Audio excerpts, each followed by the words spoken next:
नमस्कार दोस्तों, मैं हूं अवधेश शर्मा और आप सभी का आपके अपने यूट्यूब चैनल में आपका स्वागत है। आज की वीडियो में आप सभी को बहुत ही अति महत्वपूर्ण बातें बताने वाला हूं, तो आप सभी हमारे वीडियो में बने रहिएगा। वीडियो को स्किप बिल्कुल नहीं कीजिएगा। तो आज के लिए एक तरह से समझिए कि होली गिफ्ट के तौर पे सीएनआरपी दीदी का मानदेय में वृद्धि किया गया है, मतलब बहुत लंबे समय से। मतलब समझिए कि 3/5/2017 ऑफिस ऑर्डर के बाद एकदम 7वें साल, मतलब 7वें साल में मतलब इनका मानदेय को वृद्धि किया गया है। मतलब जीविका में एक ऐसा ही यही पोस्ट है जो सबसे कम मानदेय पर मतलब कार्य सीएनआरपी दीदी करती है। तो उन्हीं का मानदेय में वृद्धि किया गया है, मतलब दिनांक 12/3/25 को।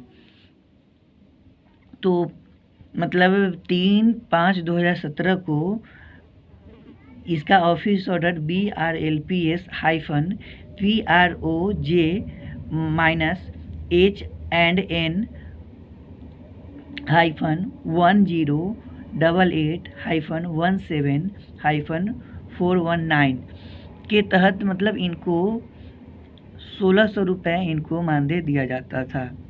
160 रुपये पर डे के हिसाब से 10 दिनों के लिए, जिसमें इनको संचार भत्ता जैसे टीए वगैरह ये सब कुछ नहीं मिलता था। लेकिन दिनांक 12/3/25 को एक कार्यालय आदेश संख्या आया है। इसी को आप सभी को हम विस्तार पूर्वक बताने वाला हूं, तो आप सभी हमारे वीडियो को अच्छे से देखिएगा, समझिएगा और स्किप करके नहीं देखिएगा, ताकि फिर आपको इधर उधर समझना पड़े और आपको अच्छे से समझ में भी ना आए। तो सबसे पहले देखिए कि कार्यालय आदेश क्या आया है। देखिए सीएनआरपी का फुल फॉर्म क्या होता है वो हम पहले हिंदी में तो देखिए लिखा हुआ है सामुदायिक पोषण साधन सेवी, और इसका अंग्रेजी में होता है कम्युनिटी न्यूट्रिशन रिसोर्स पर्सन। इसको शॉर्ट फॉर्म में सीएनआरपी बोला जाता है। तो ये देखिए क्या है, बिहार ग्रामीण जीविकोपार्जन प्रोत्साहन समिति द्वारा निर्गत कार्यालय आदेश संख्या BRLPS-PRO-J-H&N-1088 एंड -17-419 ऑफिस ऑर्डर संख्या ये है, और दिनांक 3/5/2017 के माध्यम से, मतलब सबसे पहले इनका ऑफिस ऑर्डर 3/5/2017 में आया था और अब इधर 12/3/25 को आया है।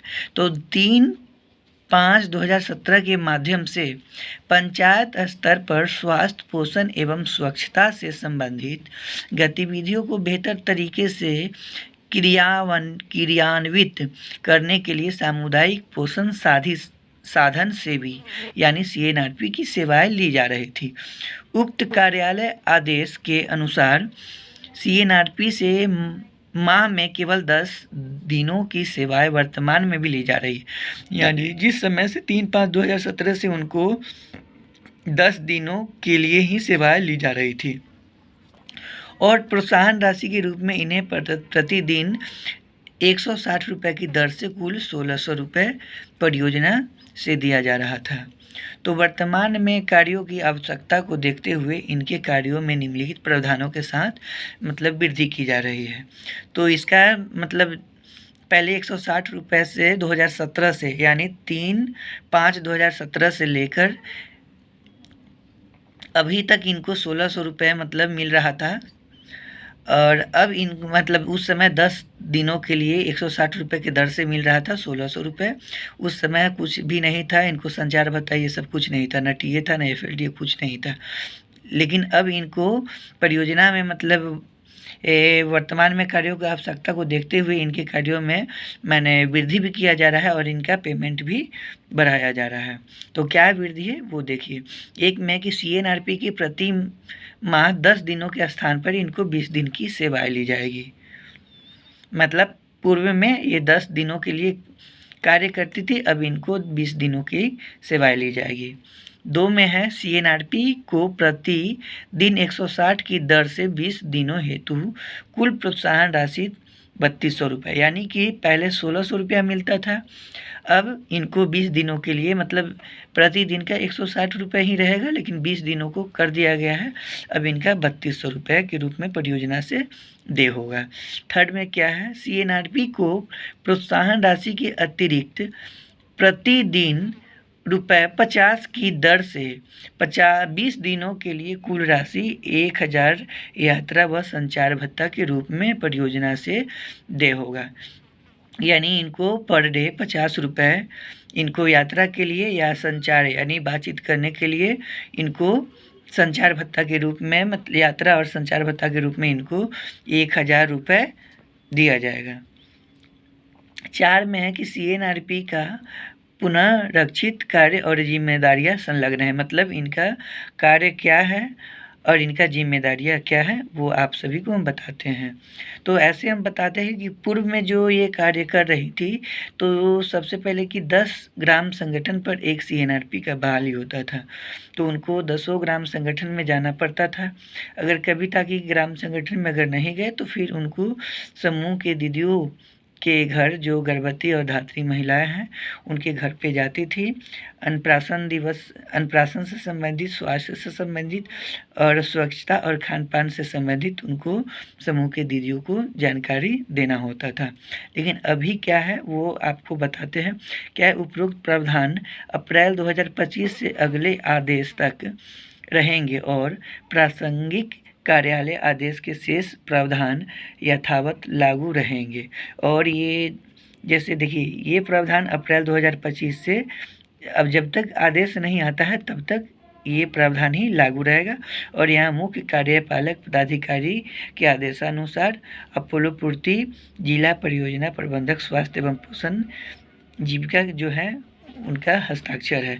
और ये प्रतिलिपि किनको किनको मिला है, सभी प्रखंड परियोजना प्रबंधक को सूचनार्थ एवं आवश्यक कार्यार्थ प्रेषित।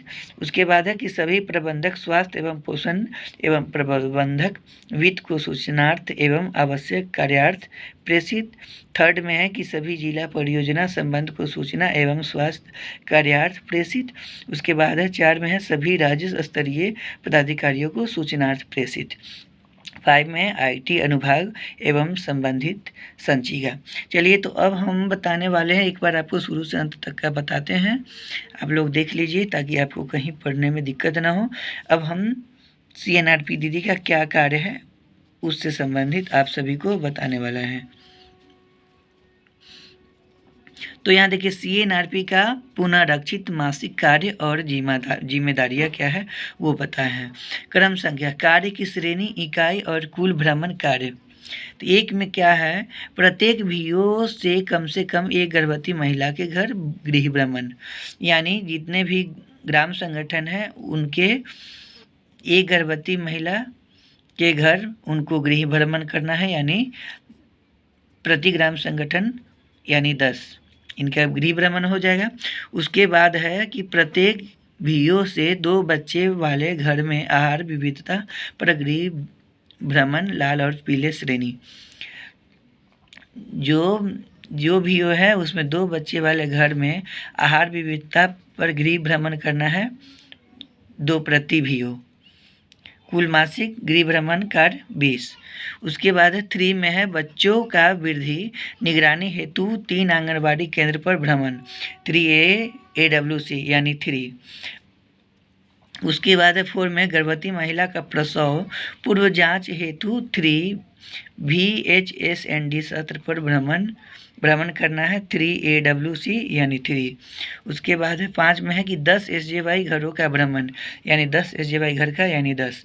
जैसे कि सभी ग्राम संगठन में अगर 10 SJY मेंबर चयन होगी तो 10 का करेंगे, या नहीं तो अगर 5 ग्राम संगठन का होगा तो उसमें भी 10 का गृह भ्रमण मतलब कर लेना है।